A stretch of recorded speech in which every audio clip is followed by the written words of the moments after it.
plegaria.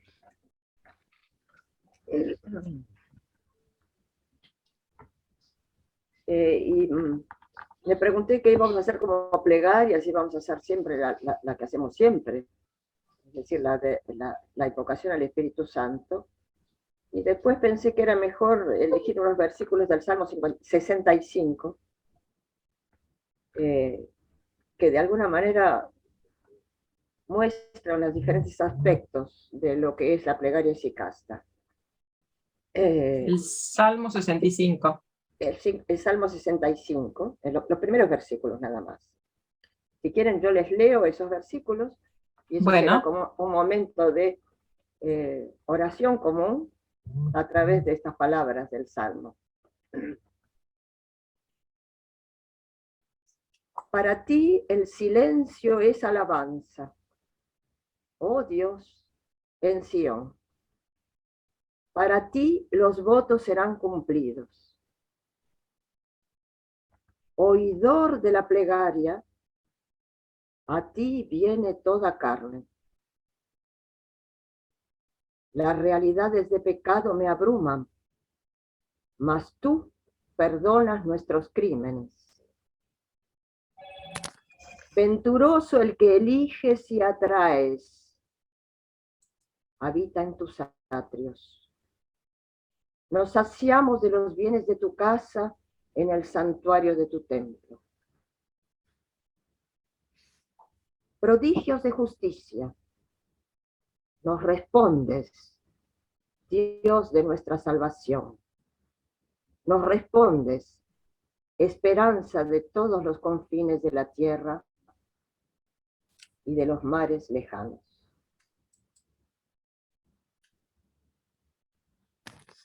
Gloria al Padre, y al Hijo, y al Espíritu Santo, como era en el principio, ahora y siempre, y en los siglos de los siglos.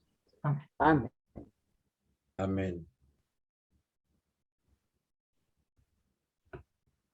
Bueno, gracias a todos por estar. La alegría de siempre de vernos, aunque sea en estos cuadraditos del Zoom. Y yo no puedo dejar de ser consciente de la extraña paradoja que encarno en este mismo momento. Vengo a hablar de la plegaria esicasta, que es esencialmente silencio. Y acabamos de oír en el Salmo, para ti el silencio es alabanza. Lo vengo a hacer de una manera discursiva, desde una perspectiva histórica simplemente, viendo el desarrollo, fijación y difusión de esta plegaria a lo largo de los siglos. Cuando ella, la plegaria, es esencialmente una experiencia.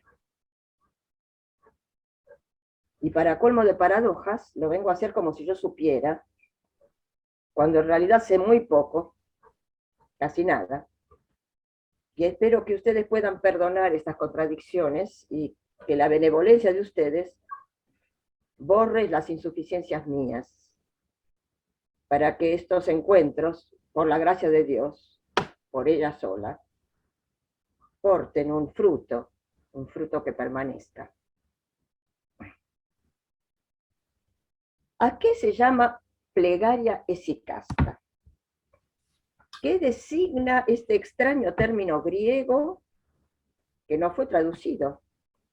Como tampoco se tradujeron Eucaristía, Evangelio, Cristo, etc. Son términos griegos que se transcribieron, nunca se tradujeron. ¿Qué significa esiquía? Esiquía quiere decir serenidad, quietud, reposo. Rastreamos el término ya en el siglo IV de nuestra era, de la era cristiana, entre los discípulos directos de San Antonio, como Amonas, un célebre discípulo, que escribió una carta sobre la esiquía. Y vemos allí que el término designaba tanto la soledad exterior como la cualidad interior. Un hombre o una mujer buscaba la isiquía, es decir, el desierto, para adquirir la isiquía, es decir, la serenidad y la quietud. notemos desde ya que ni una ni otra eran fines en sí mismos, ni la soledad ni la quietud eran fines en sí mismos, sino instrumentos potentes para alcanzar la meta de todo cristiano. Esa meta no es la serenidad, esa meta no es la plegaria, esa meta es el amor de Jesucristo. Y a través de él, de todos los hombres. Y participar así, mediante la adquisición del amor, en la naturaleza misma de Dios.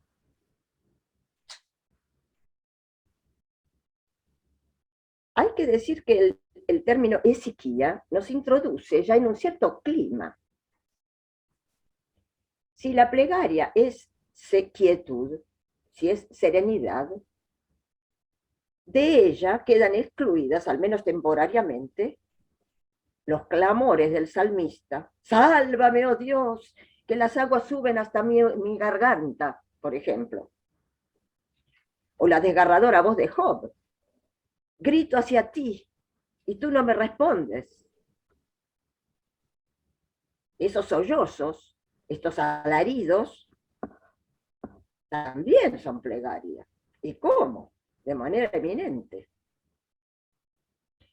¿Cuántas veces en los momentos de prueba hemos recurrido a esos gritos para expresar nuestro tumulto interior? Pero no son la plegaria esicasta.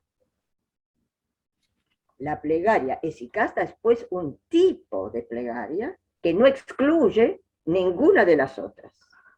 Ni la litúrgica, ni la de pedido, ni la de alabanza, ni la de acción de gracia, ni la plegaria comunitaria. No se excluyen, pero ella tiene características que hoy vamos a ver desarrollarse a lo largo de la historia.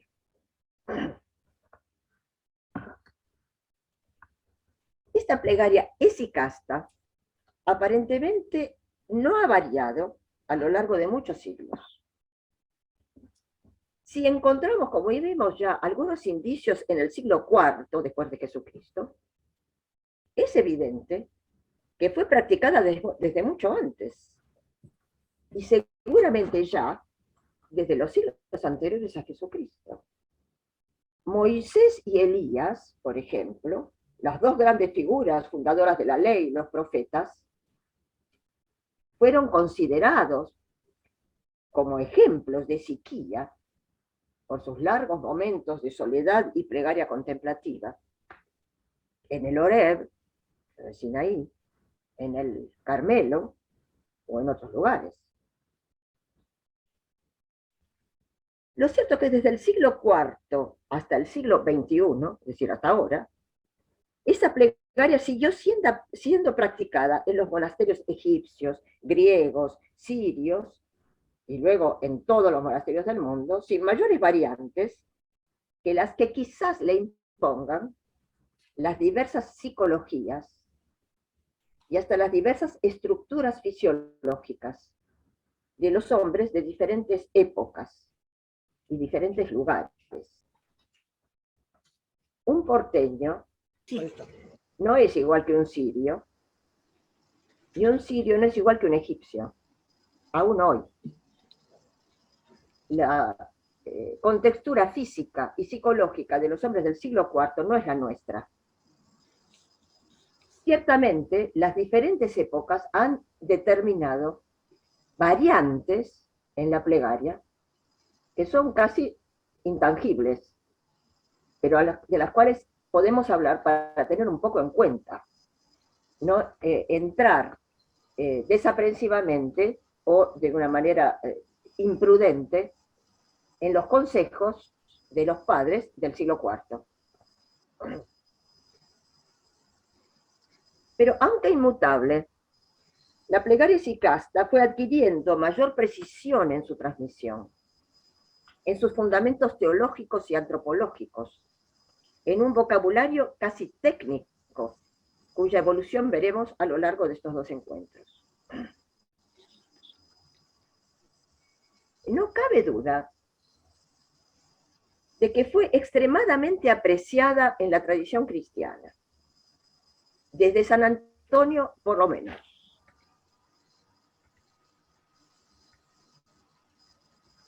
San Antonio, como todos ustedes saben, el Grande, un alejandrino del siglo IV, fue el primer caso ampliamente divulgado por sus discípulos y sus amigos de un hombre que se retiró al desierto para, curiosamente, para cumplir el Evangelio. Para él, la frase decisiva fue: si quieres ser perfecto, vende todo lo que tienes, dale a los pobres y tendrás un tesoro en los cielos. Luego, ven y sígueme. Ante esa frase, Antonio obedeció, vendió todo lo que tenía, lo dio a los pobres y se fue a seguir a Jesucristo al desierto. Lo más curioso es que a él lo siguieron muy rápidamente y de manera bastante asombrosa muchos discípulos, a tal punto que podemos afirmar que en Egipto, a fines del siglo IV, cada aldea tenía un monje, como tenía su alcalde o su panadero.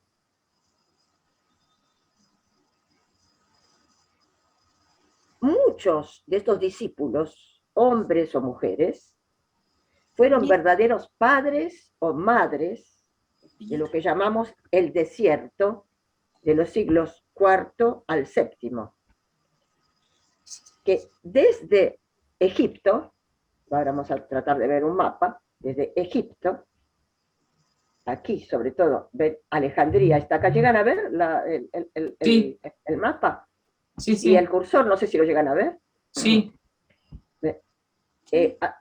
San Antonio de Alejandría fue primero, más o menos, se quedó en esta zona, en lo que es el desierto del Sete, luego fue más al sur en Egipto, más o menos por acá, donde está la gruta de San Antonio. Muy rápidamente después, muy pocos años, digamos, después, encontramos ya monjes en un lugar que se nos escapa del mapa, en el sur de la península arábiga, aquí en el Sinaí, aquí. Luego, y muy rápidamente también en Palestina, en Gaza, en todo lo que hoy es Jordania y Israel. A fines, ni siquiera, ya casi a mediados del siglo IV, encontramos el eco de los monjes de Egipto en Capadocia a través de San Basilio, que estuvo en Egipto para conocer a los monjes y volvió a su lugar de origen, en el centro de lo que es ahora Turquía, y ya en los primeros años del siglo siguiente, lo tenemos en Marsella, con San Juan Casiano. Si puse este mapa, como ven bastante incompleto, pero es el único que encontré más claro, digamos, de toda esta zona, es para que vean que en ese momento, es decir, los siglos IV a V, o al VII, digamos, el momento de esplendor de todo este movimiento, ya el Imperio Romano de Occidente no existía. Había sido invadido por los pueblos bárbaros que aquí figuran, ostrogodos, francos, burgundios, visigodos, suevos, vándalos, etc. Es decir, que estos hombres y estas mujeres desarrollaron este extraordinario fervor de la plegaria en medio de un mundo tremendamente convulsionado, más o menos como el nuestro. No vivieron en absoluto en una burbuja.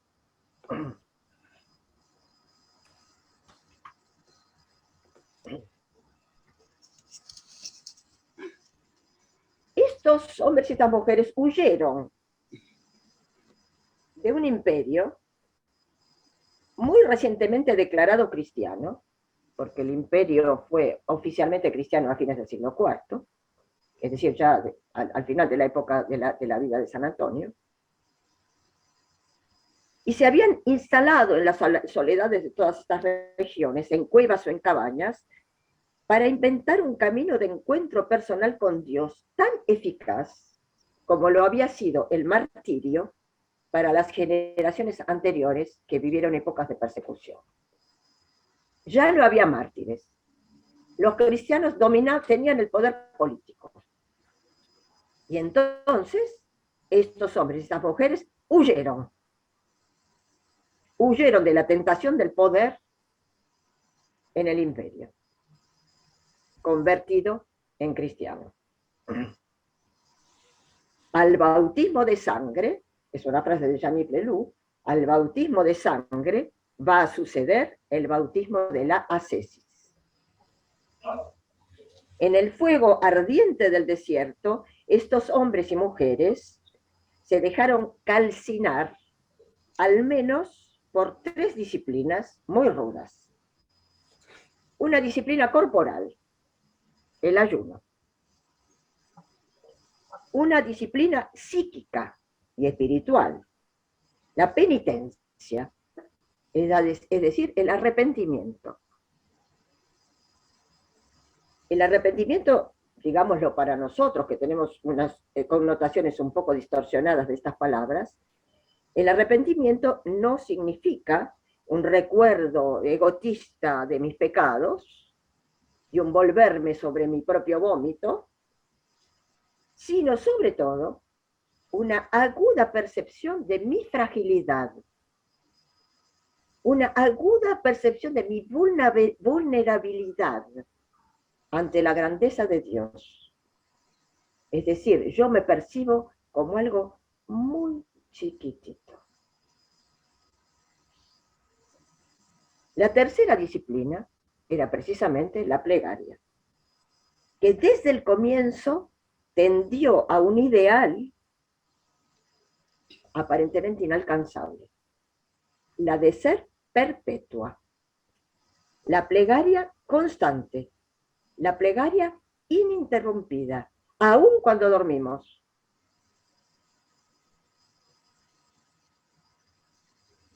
Y a partir de estas 3 disciplinas, esos seres, hombres y mujeres, se convirtieron en una fuente inagotable de vida, de alegría y de paz para generaciones enteras.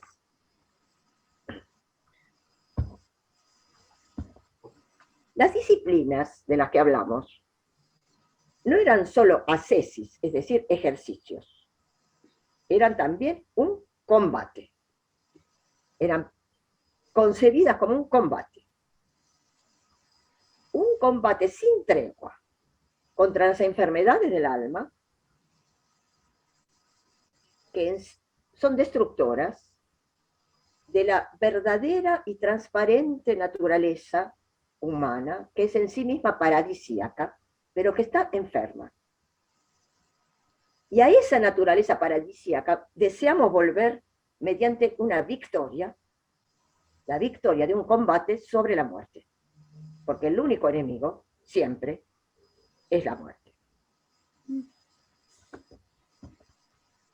En este combate, que es, por lo tanto, un retorno a lo que somos, se cultivaron ciertas actitudes que son como el fundamento de la psiquía y que son evangelio puro y de las cuales hablaré muy rápidamente, por lo menos de 4.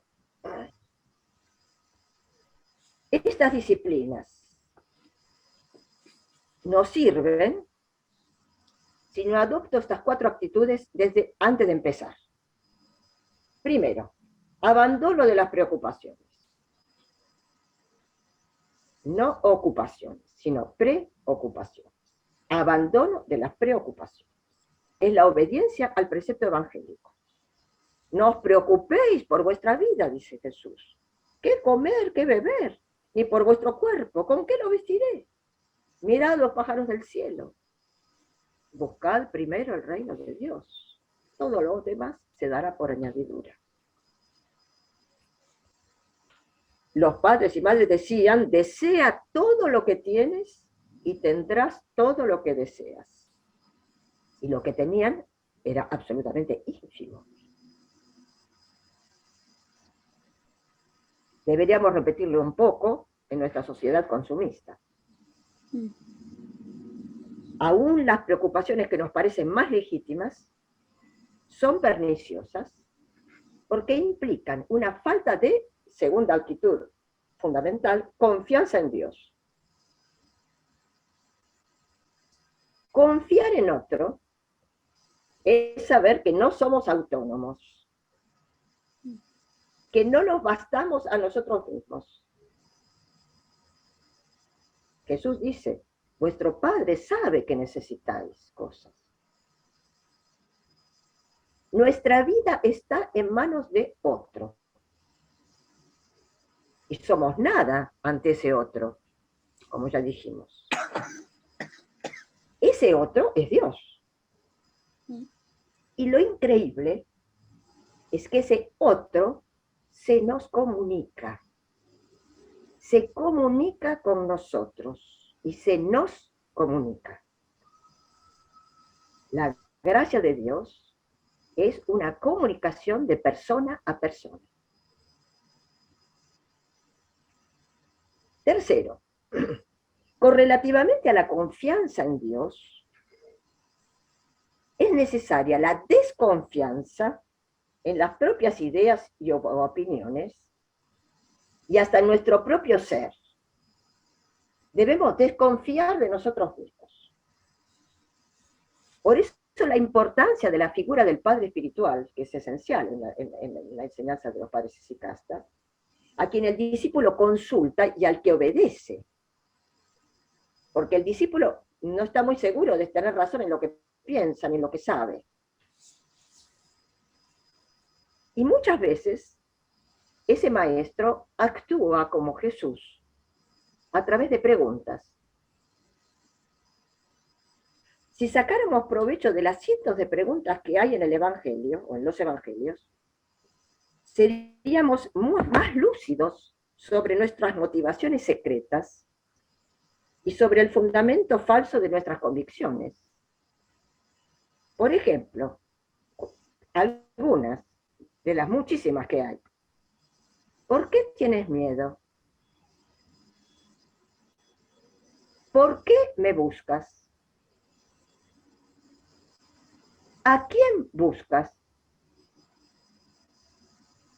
¿Quién me toca? ¿En nombre de quién actúas? ¿Quién puede añadir a su estatura un solo centímetro? Para adaptarlo a nuestra manera de hablar. ¿Por qué miras la paja en el ojo de tu hermano? ¿Qué reflexionas en tu corazón? ¿Qué lees? Cada una de estas preguntas puede desestabilizarnos completamente, y ojalá lo haga. Puede desestabilizar nuestras estructuras falsas. En nuestra época no abundan los padres espirituales, pero sí muchos libros accesibles, a través de los cuales podemos adaptar y adoptar a un padre. San Ireneo, San Gregorio de Niza, San Arsenio, San Macario, Mata al Masquín, como el padre Enrique, que tiene su maestro espiritual en Mata al Masquín, Teófano el Recluso, San Serafín de Sarov, etc. Cada uno elige el suyo. Y en esta dificultad grande de no tener muchas veces un padre espiritual a mano, de carne y hueso, debemos aplicar la última actitud fundamental de las 4 que nombro, única que no corre el riesgo de corromperse, porque es imitación de una actitud divina, y es la humildad. Dios es humilde. Dios desciende. Dios se rebaja. Dios nos lava los pies. Si yo, el Señor y Maestro, os he lavado los pies, dice Jesús, ¿no debéis vosotros lavaros los pies los unos a los otros? Sí, os he dado el ejemplo, porque yo lo hice, hacedlo vosotros también.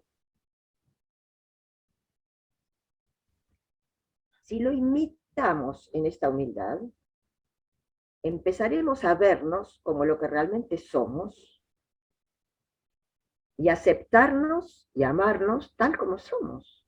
La humildad es la verdad. La humildad es la realidad. La humildad nos permite ver las cosas como son. Nos permite ver la realidad y comprometernos con la realidad tal como es, lejos de toda ilusión y de toda fantasía. Por la humildad, dice Abba Isaías, de Gaza, de la región de Gaza, por la humildad es aniquilado todo engaño. Y Ignacio Brianchaninov, que fue un obispo ruso del siglo XIX, dice de una manera quizá más simple, la humildad calma los nervios, desacelera la corriente sanguínea, elimina los ensueños, suaviza las caídas y vivifica la vida en Jesucristo.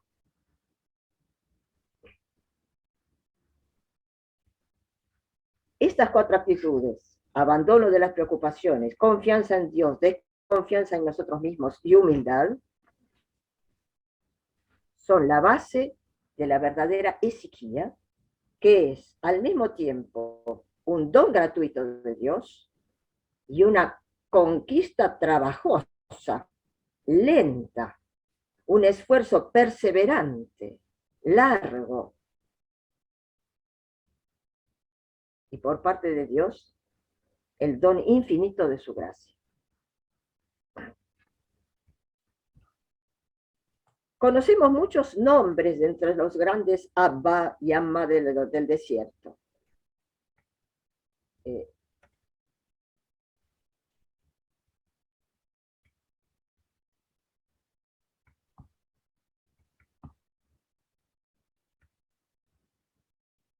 Arsenio, Macario, el del desierto de Ct, Pacomio, el primero que abandonó la soledad para formar una comunidad, Böhmen, Menas, en Palestina, y Laión el Grande, Doroteo de Gaza. Entre las madres, Sinclética de Egipto, Macrina de Palestina, algunas, hay muchas, le pongo nada más que algunos ejemplos. Apenas unos años más tarde, como ya dijimos, Basilio el Grande, el que volvió a Capadocia, o San Juan Casiano, el que fue a Marsella. Muy pocos de ellos, de estos padres, escribieron. Y probablemente muchos fueron analfabetos. Aunque existen escritos más o menos desarrollados, como las homilías atribuidas a San Macario, o cartas, algunas se conservan de San Antonio y parece que son auténticas, del mismo San Antonio.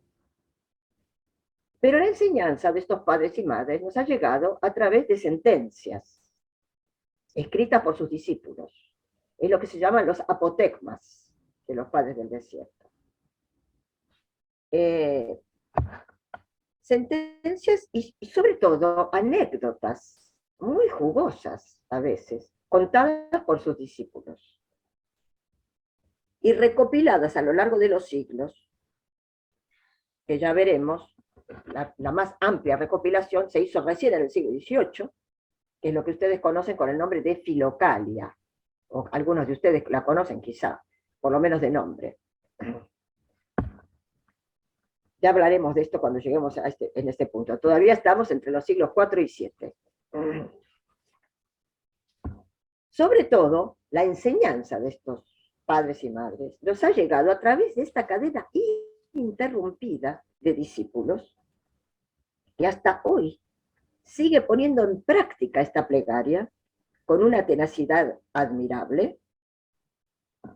Discípulos entre los cuales se encuentran hasta hoy maestros de los que hablaremos en nuestro segundo encuentro. Hoy veremos algunos jalones en esta cadena.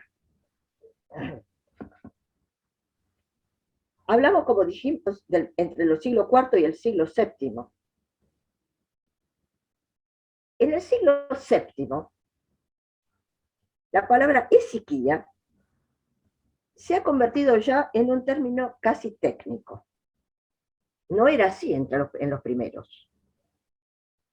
Es menos preciso, está menos fijado su sentido.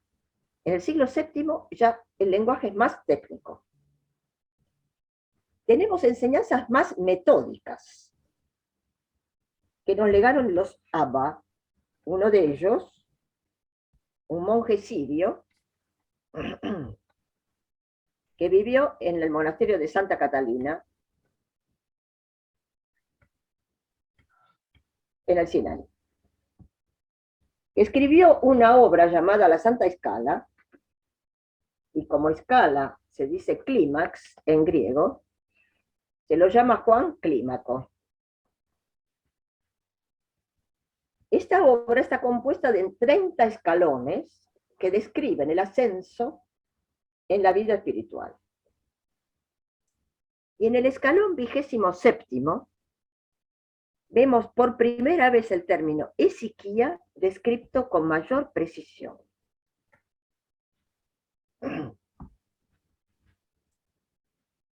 El amigo de la esiquía es aquel cuyo pensamiento, siempre despierto, se mantiene con coraje e intransigencia a la puerta del corazón para destruir o rechazar los pensamientos que lo asaltan. Voy a leer todos estos pequeños frases y después las retomaremos una por una. Segunda, instálate en una altura y vigílate a ti mismo. Verás entonces cómo vienen los ladrones, cuándo y de dónde lo hacen y de qué especie son. El comienzo de la isiquía consiste en alejar todo ruido, porque el ruido perturba las profundidades del alma. Y su perfección, la perfección de la isiquía, consiste en no temer ninguna turbación y permanecer insensible. El comienzo de la plegaria consiste en rechazar con una sola palabra los pensamientos en el momento mismo en que se presentan. El esicasta es el que aspira a circunscribir lo incorporal en una morada corporal. Paradoja suprema. Que el recuerdo de Jesús esté unido a tu respiración. Entonces conocerás la utilidad de la isiquía. El que alcanzó la isiquía conoce el abismo de los misterios.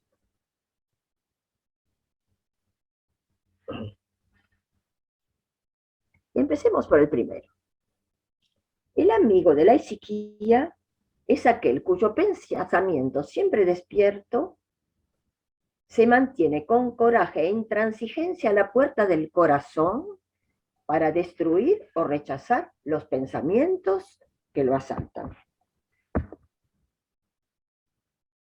Vemos aquí aparecer ciertos términos que serán clave de bóveda del vocabulario esicasta. El pensamiento está vigilante para rechazar los pensamientos, en plural.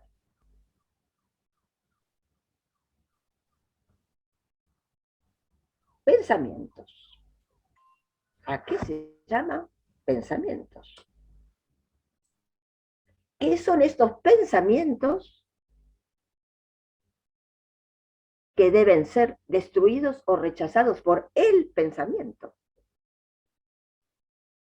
A esos pensamientos se los llama, fíjense, el término pensamientos es el término logismoi. ¿Qué son estos pensamientos? Surgen en nuestra mente súbitamente. Son imágenes, recuerdos, conceptos, una palabra, aparecen en nuestra mente. Si no se los deja de lado, si no se los rechaza, penetran sin causar demasiada conmoción y empiezan a instalarse. Reaparecen varias veces, sin hacer mucho ruido, pero reaparecen. Y si no se les expulsa, comienzan a causar sentimientos varios, en los cuales nos complacemos en esos sentimientos, aun si no son placenteros. Pongo un ejemplo. Hay un rico olorcito de comida que despierta mi deseo, aun si acabo de comer, aun si no tengo hambre. Me imagino el plato, su presentación elegante, de gusto, de antemano, la salsita. Eso es placentero. Pero puede ser el caso opuesto. Supongamos que estoy enojado con mi jefe. Y entonces empiezo a elaborar discursos de ataque o de defensa dirigidos al jefe, que trato de hacer cada vez más elocuentes. Y los repito. Y vuelvo a repetir fragmentos y a mejorar mis expresiones. Y eso puede durar horas. Si no desarraigo estos logismoi, estos pensamientos, estos inician una verdadera posesión del ser humano, que es lo que se llama técnicamente pasión. Pasión viene de padecer. Las pasiones del alma están causadas por estos logismoi, que son como mosquitos que nos atacan, pero a los que les hemos dado entrada, a los que les hemos permitido entrar e instalarse. Llegan a provocar una especie de obsesión que aún sin querer nos arrastra al acto. Me abalanzo sobre la fuente de comida o le doy una trompada a mi jefe, en cualquiera de los dos casos que acabo de decir o de describir. Lo peor no es la realización del acto, que puede ser una ocasión de toma de conciencia de mi lamentable estado interior, que puede ser, en cierto sentido, liberador el acto. Lo importante y lo peligroso es que el acto se reitere, que se convierta en costumbre. Así entramos en una pasión hábito, en una pasión costumbre, que es una enfermedad crónica, que es como una gangrena, que envenena todo nuestro ser.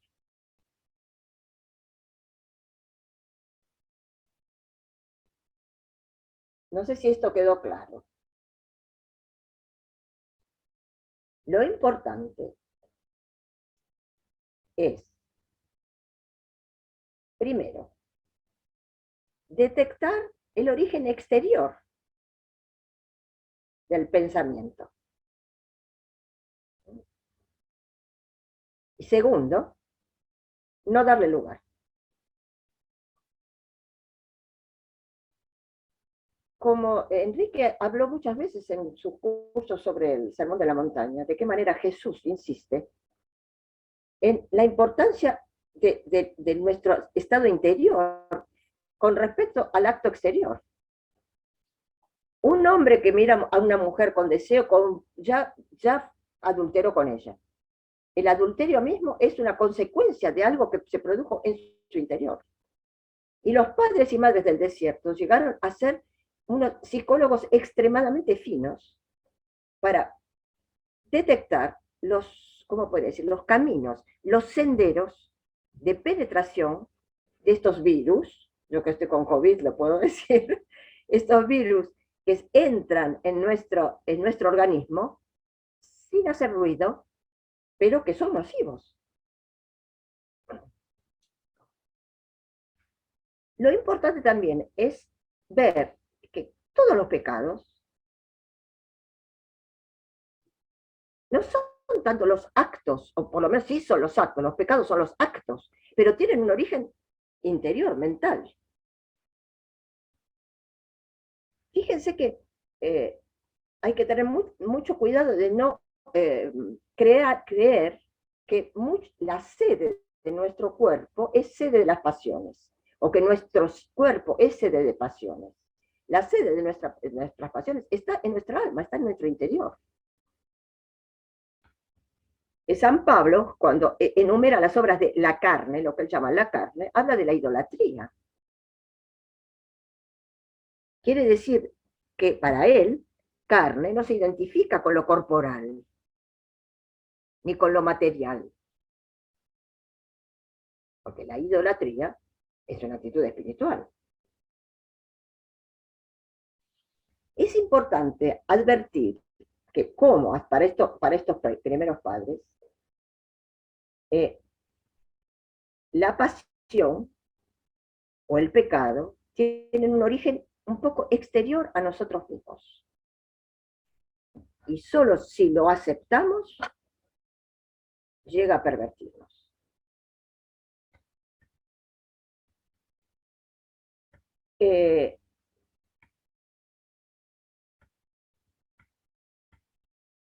Estos son los logismoi, la lista de los logismoi, que es muy conocida y muy clásica, que le estableció un monje del siglo IV, también llamado Evagrio el Póntico, que era del Ponto, pero que se estableció en Egipto, y que ustedes más o menos pueden identificar lo que en el catecismo católico se llaman los pecados capitales.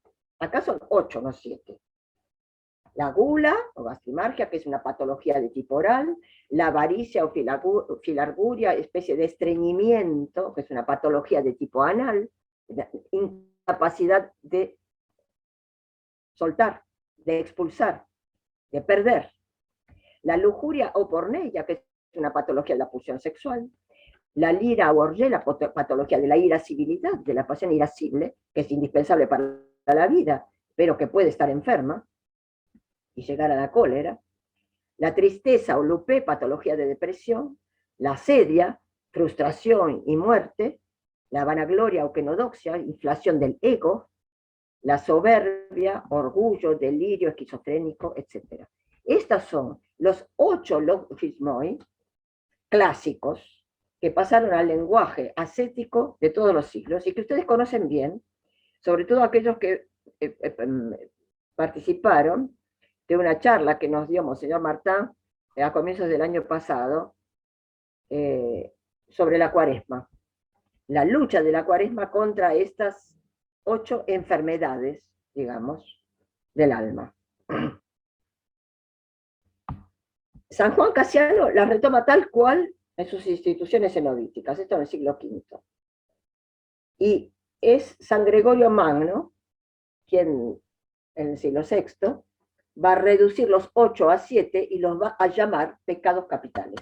No son exactamente lo mismo, porque los pecados capitales están como, ¿cómo podría decir?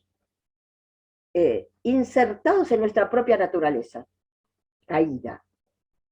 Mientras que los logismoi siempre son exteriores a nosotros.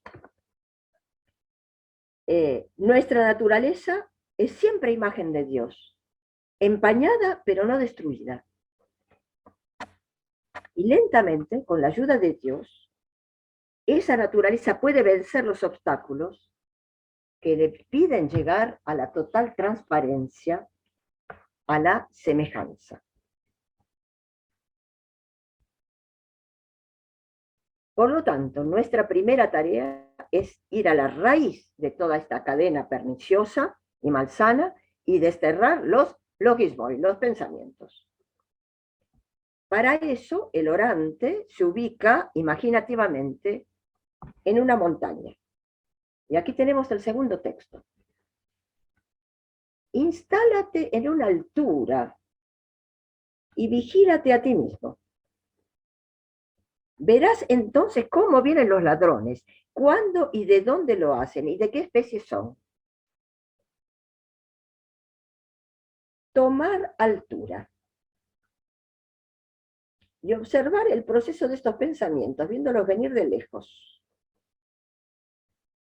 Desde esa altura, vigilar.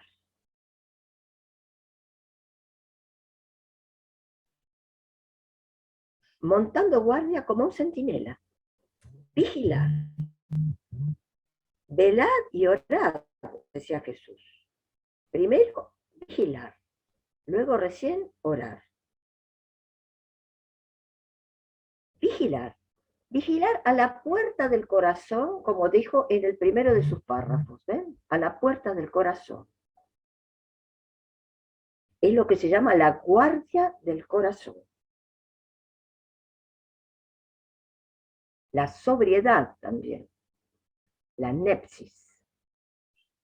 La vigilancia. Y aquí encontramos otro término igualmente fundamental. Corazón. No vamos a extendernos demasiado. Algunos de ustedes participaron del encuentro que hicimos sobre el Salmo 51, en el que hablamos ampliamente de qué significa ese corazón quebrantado del que habla el Salmo 51. El corazón contrito y quebrantado que Dios no desprecia. Pero podemos decir, en pocas palabras, ¿qué quiere decir a la puerta del corazón? Todos sabemos qué es nuestro corazón corporal. Ese músculo que palpita en nuestro pecho desde nuestra gestación, ya late en la 6ª semana de embarazo, creo, hasta el último instante de nuestra vida corporal. Ese órgano por sí mismo es un centro vital, absolutamente vital. Y sabemos también por la experiencia cotidiana que es muy sensible a las emociones. Mi corazón late más rápidamente cuando veo a mi amado o a mi amada.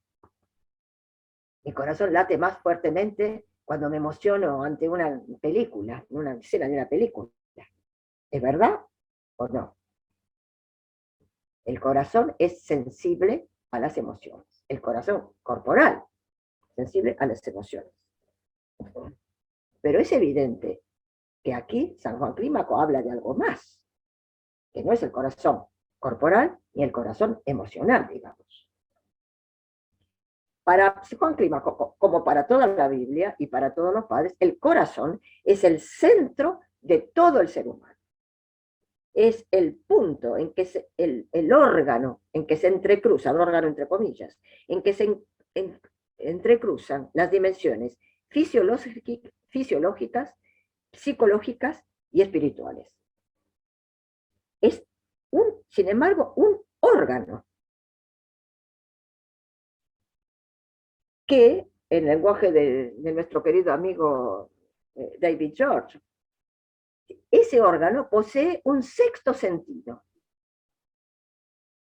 por el cual podemos percibir muchas cosas.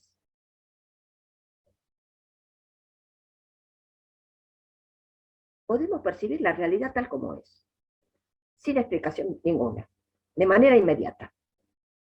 Y también podemos percibir a Dios. Es de tal importancia este órgano espiritual sensitivo corporal y de tan difícil definición que los padres lo describen mediante metáforas o símbolos. Morada de Dios, templo del Espíritu, vaso de perfumes, fuente de vida, campo donde se oculta el tesoro, etc.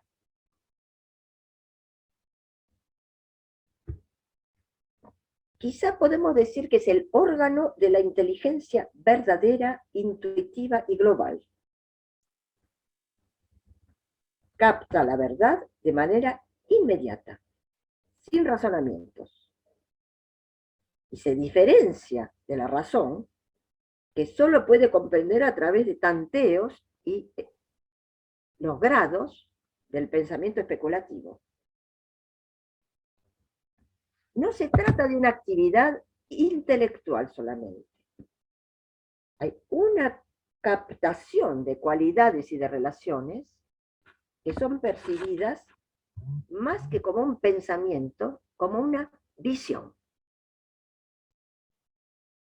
Yo me encuentro con alguien y yo siento, veo ciertas cualidades de esa persona. Veo un cierto retrato. Eso nos pasa a todos. Es una visión totalizadora. En castellano hay una palabra que es interesante, que es la corazonada. Tengo una corazonada. ¿Qué es esa corazonada? Es esa especie de saber, de un conocimiento que no tiene bases reflexivas. Es una intuición inmediata, una visión, una percepción.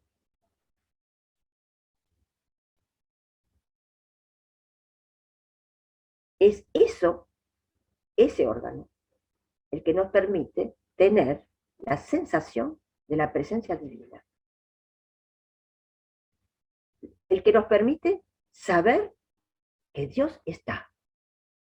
El que nos permite a veces saber, mucho más cotidianamente, que alguien entró a la habitación sin que nosotros lo hayamos notado por nuestros sentidos. Por ejemplo. El que nos permite saber qué pasó a kilómetros de distancia sin que hayamos tenido ningún indicio. Son experiencias que vivimos cotidianamente, no tienen nada de extraordinario.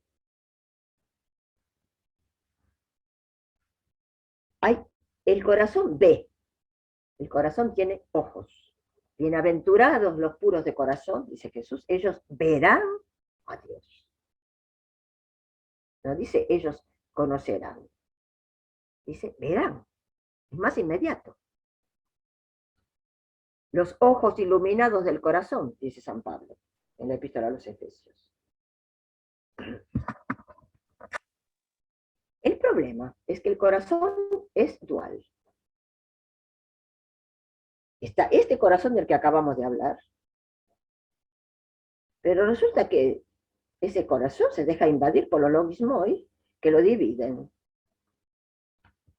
Y en ese corazón puede residir lo mejor y lo peor. Por ejemplo, un salmo, en el 84, dice, venturoso el hombre que tiene tus caminos en su corazón. Tus caminos, es decir, los caminos de Dios. Es decir, ese ser que es obediente a los designios de Dios, obediente a su voluntad, obediente a su acción. Pero también dice el Salmo 73, el corazón del impío rebosa de astucia. En los evangelios Jesús afirma las dos cosas. Dice, amarás a Dios con todo tu corazón. Evidentemente ese corazón es el buen corazón. Pero también dice, del corazón del hombre salen los designios perversos. El corazón es dual. Y por eso hay que purificar el corazón, simplificarlo, y en una palabra maravillosa que usan mucho los padres, unificarlo. Une mi corazón, dice el Salmo 86. Une mi corazón para que vibre en tu nombre.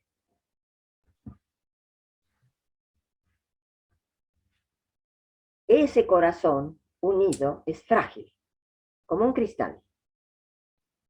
No puede dejarse infectar por el menor pensamiento desviante. El menor descuido, el menor olvido, nuestro gran enemigo es el olvido, y la sequía se pierde. Una compuerta se abre y el tumulto entra en nuestro corazón. Y la sequía no está más. Hay que empezar el arduo trabajo de recuperarla. Nunca la batalla está definitivamente ganada. Y prosigue San Juan Clímaco. El comienzo de la eisequía consiste en alejar todo ruido, porque el ruido perturba las profundidades del alma. Y su perfección consiste en no temer ninguna turbación y permanecer insensible.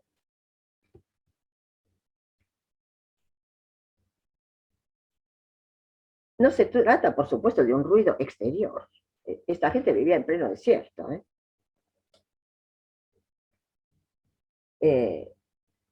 No es un silencio o un ruido exteriores, sino sobre todo interiores. El ruido de la calle o del vecino es mucho menos nocivo que mi propio parloteo interior. El ruido de mis recuerdos, de mis impresiones, de mis enojos, de mis rencores, de mis frustraciones, de mis proyectos, el ruido de mis miedos. Porque el esicasta, en ciernes, se encuentra con una dificultad importante, y es la extremada movilidad de la mente. La inestabilidad es propia del intelecto, dice el mismo San Juan Clímaco, un poco más adelante en su libro. Y San Gregorio Palamas dice, nada es más móvil que la mente. San Juan Casiano cuenta, no sin cierto humor, la mente se sacude, inconstante y vagabunda, impotente para retener, impotente para penetrar nada, para profundizar nada, para agotar nada. Como ven, es crítico con respecto a la mente, San Juan Casiano. Siempre en movimiento, siempre errante, a la aventura, como borracha.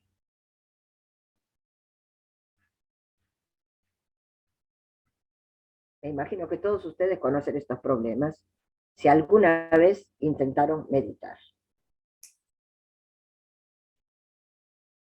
Yo oí el otro día a Pablo Dors, que es alguien que enseña la meditación en nuestra época, en estos momentos, y que decía, hay por lo menos que sentarse a meditar 20 minutos por día para meditar 2 o 3 minutos.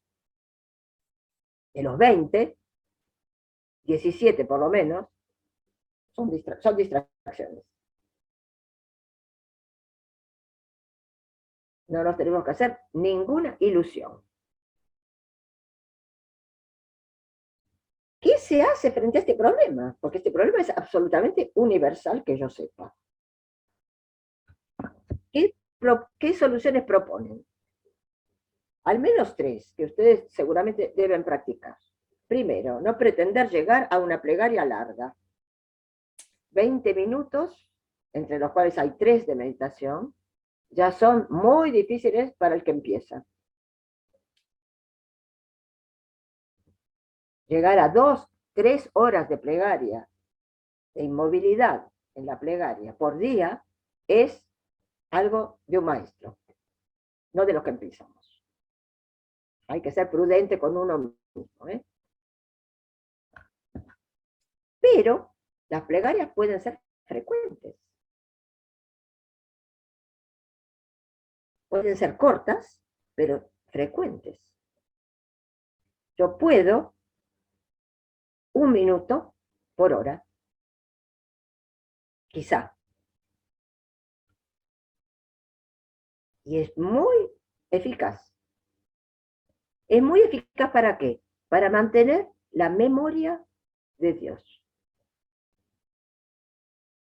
Si 1 minuto por hora lo recuerdo, digamos medio minuto, porque 1 minuto ya es largo, medio minuto, lo recuerdo, y a la hora siguiente vuelvo a recordarlo, a lo largo del día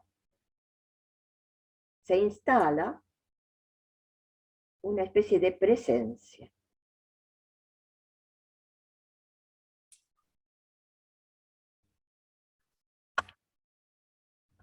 Lev Gillet, que es un sacerdote ortodoxo del siglo XX que firma sus escritos como un monje de la Iglesia de Oriente, dice, son como flechas rápidas que se lanzan hacia el corazón de Dios.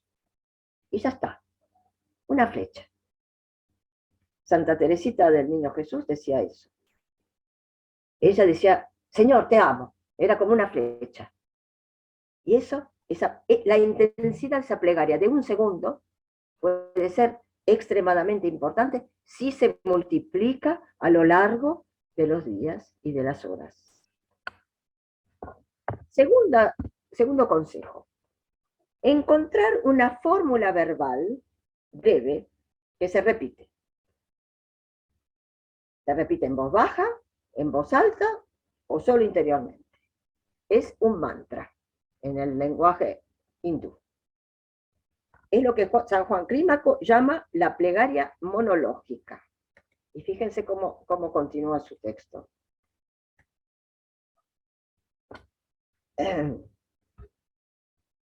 El comienzo de la plegaria consiste en rechazar los pensamientos con una única palabra en el momento mismo en que se presentan. ¿Cuál era esa palabra para San Juan Clímaco? No sabemos. En este momento de la historia no parece que haya habido unanimidad con respecto a la palabra o la fórmula. Es lo que se llama la plegaria monológica. Algunos padres recomiendan simplemente Kyrie eleison. Señor, ten piedad. San Juan Casiano, a través de su maestro Isaac, en Marsella, en el comienzo del siglo V, recomienda el versículo del Salmo 70. Oh Dios, ven en mi ayuda. Señor, apresúrate a socorrerme. Ustedes conocen ese versículo. ¿Cuándo lo cantamos? Para empezar los oficios de vísperas y laudes. Muy bien. Lo que decimos. ¿Sí? Muy bien, Estela. El víspera, laudes y todos los oficios. Todos los oficios empiezan así, salvo los de la noche. Todos los oficios empiezan así. Ahora bien, esos oficios, tal como nosotros los contamos, fueron fijados por San Benito un siglo después de San Juan Casiano. Si todos los oficios, según San Benito, empiezan así, es probablemente porque San Benito recitaba esta plegaria monológica a lo largo de todo el día. Es decir, seguía el consejo de San Juan Casiano. Y de este modo, la plegaria comunitaria y la plegaria personal se entrelazaban. El canto de los salmos y la plegaria monológica se articulaban uno con otro, o se articulan uno con otro. Hay otras fórmulas que aparecen. Señor Jesucristo, ten piedad de mí también. Es decir, ya no Kyrie eleison, sino de una manera más explícita, Señor Jesucristo. Eso en el siglo VI. Pero lo que es evidente es que no había unanimidad en la fórmula. Solo bastante más tarde, como hablaremos en el próximo encuentro, se llegó a la fórmula conocida hoy, que quizá ustedes todos conozcan, que es Señor Jesucristo, Hijo de Dios, ten piedad de mí, pecador.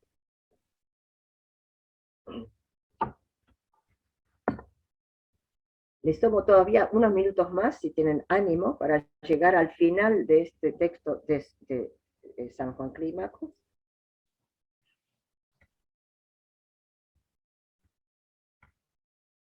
Hay una palabra extremadamente interesante. El esicasta es el que aspira a circunscribir lo incorporal en una morada corporal. Paradoja suprema. Es una frase extraordinaria. Para orar bien, hay que tener primero conciencia del cuerpo. Hay que sentir el cuerpo. Habitar el cuerpo. Cobrar conciencia de cada uno de nuestros miembros, de nuestros sentidos. Observamos a menudo las posibilidades del tacto, las posibilidades del olfato. Cada vez que vamos a comulgar se nos dice, gustad y ved cuán dulce es el Señor. Gustad el Señor. Y ved son nuestros sentidos. Los habitamos realmente.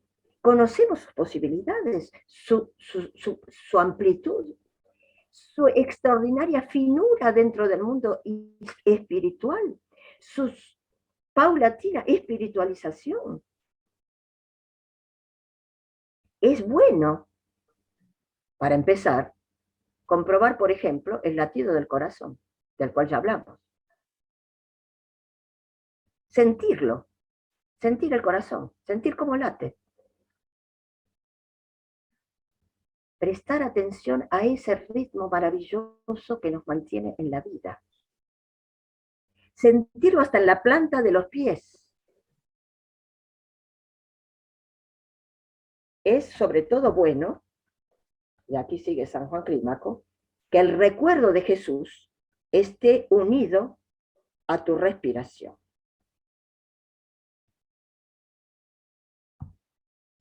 Casi al pasar, Juan Clímaco hace alusión a la repetición del nombre de Jesús, al recuerdo de Jesús, sin insistir en ella. Y veremos su importancia en el próximo encuentro. Pero detengámonos ahora en la importancia de la respiración, del ritmo respiratorio. Los hindúes dicen que la respiración es la cuerda que nos permite descender en el pozo de nosotros mismos. Es una corriente, un ritmo tan vital como el del corazón. Si fijamos la atención en nuestra respiración, sin forzarla en absoluto, solamente si la observamos,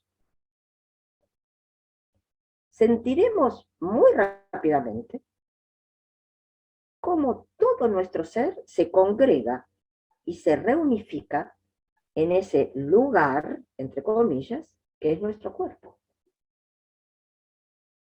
Si yo presto atención a mi respiración, la mitad de los lobismoi se van.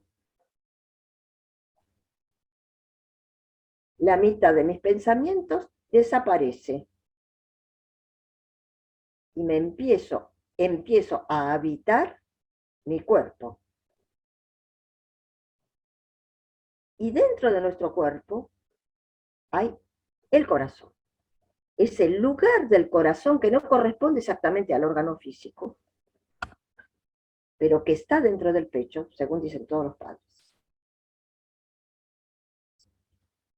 Que nuestra mente no trate de llevarlos más allá de esos límites, porque inmediatamente, apenas entramos en este lugar, inmediatamente empiezo a pensar lo que tengo que hacer mañana a la mañana. Me voy. Apenas llego, un segundo después, ya estoy pensando lo que le tengo que decir a fulano. O que me olvidé de hablarle por teléfono a no sé quién.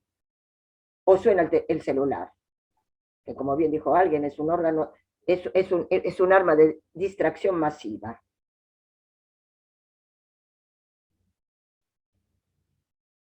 Este estar aquí y ahora no debe ser un acto voluntarista, yo diría. Yo quiero hacerlo. Es un abandono de nosotros al ritmo de nuestro corazón y al ritmo de nuestra respiración. En primer lugar, abandono, dejarnos penetrar por este flujo vital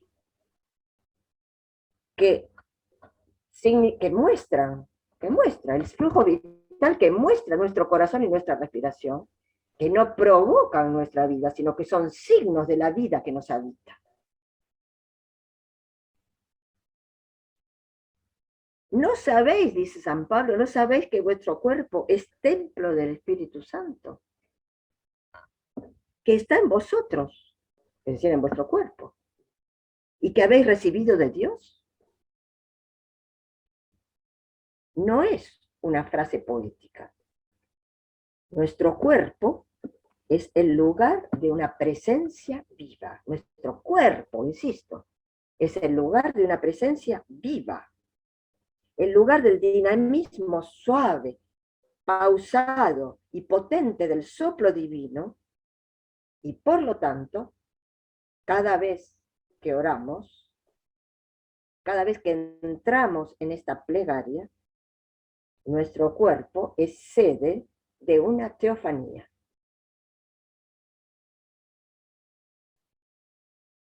Como dice San Juan Clímaco, lo incorporal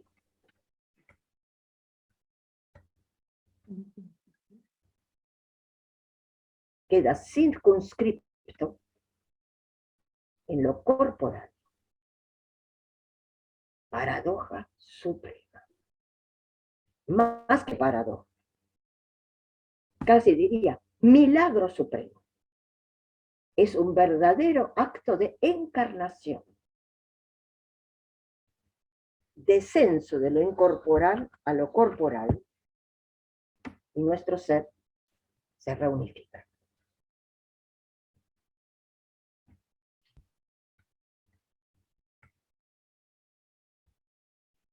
Es esto lo que podemos afirmar de la práctica de la plegaria de los monjes cristianos, de los monjes, y no solamente los monjes, pero sobre todo los monjes, hasta alrededor del siglo VII.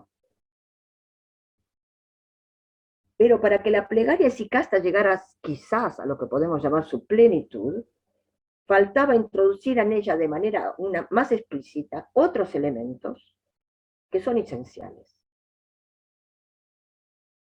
El primero, que ya les anuncio para la próxima vez, es la invocación del nombre de Jesús. Es entonces cuando la plegaria esicasta se convierte en la oración de Jesús. Pero eso lo veremos la próxima vez, si ustedes quieren seguir en este itinerario. Maravilloso, Gracias. Clarita. Gracias. Quizás haya preguntas o comentarios más que preguntas, porque todos ustedes tienen experiencias de esto. Es como que todo esto resume la importancia de la meditación, de parar el pensamiento, del que siempre hemos oído hablar a las culturas orientales, pero esto es occidental del cristianismo. Es cristiano. No solamente cristiano, por supuesto que no es solamente cristiano. Esta es la tradición cristiana de esa misma enseñanza. Claro, pero que hable de eso es maravilloso, porque parecería, viste, que es una herejía meditar, pero no, todo lo contrario. Es el encuentro con lo divino. Es maravilloso lo que dices. Y es esa, la tradición cristiana de plegaria es esta. No es la única, ¿eh? No es la única plegaria, atención, vuelvo a insistir. La plegaria litúrgica es tan antigua como esta. Claro, pero realmente entra, porque cuando tú llamas a la divinidad, y la divinidad viene. Entonces la liturgia también, ¿y cómo? Es un deseo interior de conectarse y no opinar, porque el pensamiento que viene de afuera y que nos invade siempre es para sufrir. En cambio, lo que viene de la divinidad es para que nos sintamos bien, para que estemos acordes y vibrando con Dios, o sea que quiere lo mejor para nosotros. Y ese es el cambio de vida, ¿viste? Porque te sintonizás con el ego y sufrís, o te sintonizás con el amor y vivís. Tal cual, exactamente.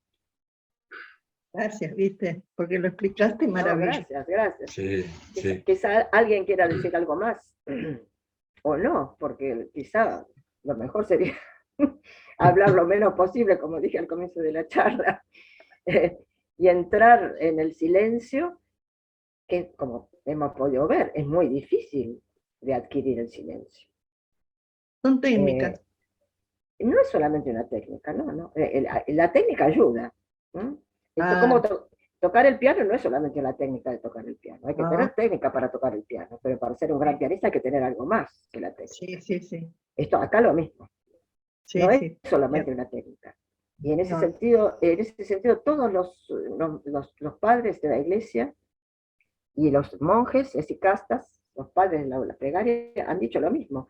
Es buena la técnica, es bueno el método, pero atención, puede no servir para nada. Ajá. Es decir, que ellos mismos ponían en duda la eficacia de lo mismo que ellos practicaban, porque si eso no conduce a lo único esencial, que es la unión con Dios, es el amor de Dios, No si esto sirve. no conduce, no sirve en sí mismo. Que uno diga 12.000 veces por día, Jesús, ten piedad, en sí mismo no significa nada. O puedes, o sí, según los casos. Ujú. La relatividad de lo que puede ser una técnica. En realidad, la plegaria eficaz no es una técnica, es una No, práctica. es un Es una arte. práctica. Es algo que hay que hacer. Sentarse en silencio, sin moverse, y intentar iniciar esta lucha contra los pensamientos, tal como lo hemos visto hoy. Que no es una lucha, porque si no, no la vences nunca. Es una lucha también, ellos hablan de lucha. Práctica, es una práctica, como tú dices. Sí, también. Lo que sí es cierto que en Occidente no fue muy conocido esta práctica ortodoxa. Por eso muchos la toman como algo nuevo. Y mucha gente Sí, conoce más la meditación budista, que es excelente, más que es esa misma meditación o esa misma plegaria, no es la misma, pero la forma ya existe en el cristianismo desde el primer siglo. Claro, la esencia es la sí, misma. sí, seguramente eso yo no puedo conocerlo, no conozco lo suficiente, a lo mejor Celina no puede decir algo más, pero en Occidente también se practicó, quizás no de una manera tan clara, porque en primer lugar, San Juan Clímaco era conocido por todos los monjes de Oriente y de Occidente, absolutamente. Es una obra absolutamente clásica, la Santa Escala. San Juan Casiano era conocido por todos los monjes de Oriente y de Occidente de la misma manera. Es decir, que la enseñanza estaba, y Claro. yo no conozco yo personalmente, pero hay quienes son especialistas en eso, lo que es, por ejemplo, la enseñanza de los cartujos, la enseñanza de los trapenses, la enseñanza de las grandes órdenes llamadas contemplativas. Por supuesto que ellos practicaban este tipo de plegaria, lo siguen haciendo hasta ahora. Pero diría casi como una especie de especialidad monástica. Exactamente, eso. No Pero fue difundida en la y gente.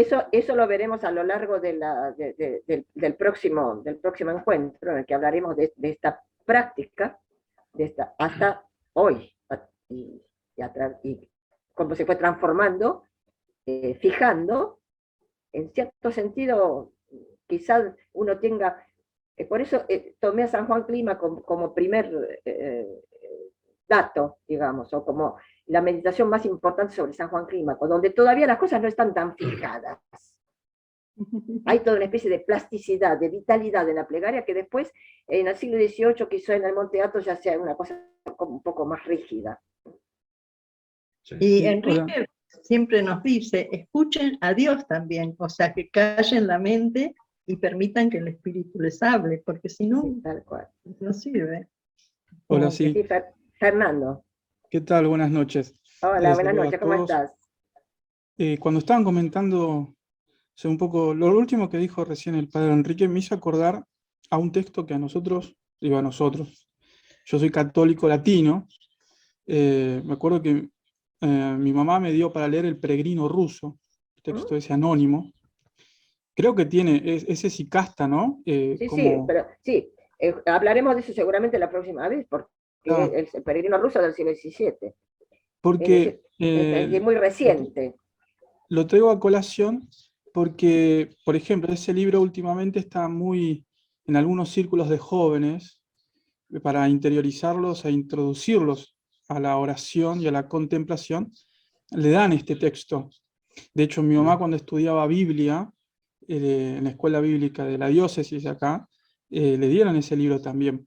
O sea, puede que en muchos lugares católicos, por ejemplo, tengan idea, pero no conocen el concepto, no están imbuidos en la tradición y el origen de esta práctica de oración. Es el simple comentario que quería Sí, hacer. sí, sí, sí, Desde ya, gracias, muchas Fernando. gracias, Clara. Muy buena No, tu no. disertación. Bueno, me alegro que Perdón, haya hecho. También, yo no saludé, pero estoy acá. ¿puedo aclararte una cosa? Es Sí, como que el padre Anthony de Melo, que era un jesuita que nació en la India, mezcló las dos tradiciones de la oración y la oración contemplativa. Entonces ahí es como que da un origen a algunas corrientes que después siguieron la Rañaga, acá en la Argentina, y otros, de una meditación cristiana contemplativa. O sea que está la práctica. Sí, pero estamos, bueno, lo que pasa es que tenemos que ubicar, este curso es un curso de historia, es la historia de la plegaria sicasta. Esto que, Claro. de que estás hablando vos o que está hablando Fernando, es realmente un fenómeno muy del siglo XX.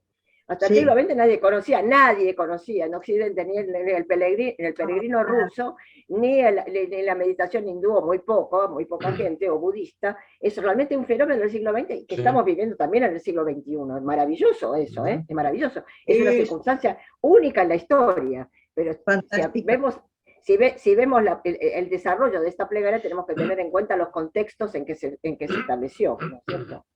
Sí. Genial. Maravilloso. Muchas gracias, Clara. Bueno, muchas gracias, Clara. Realmente. Muchas gracias, Gracias a Clarita. ustedes.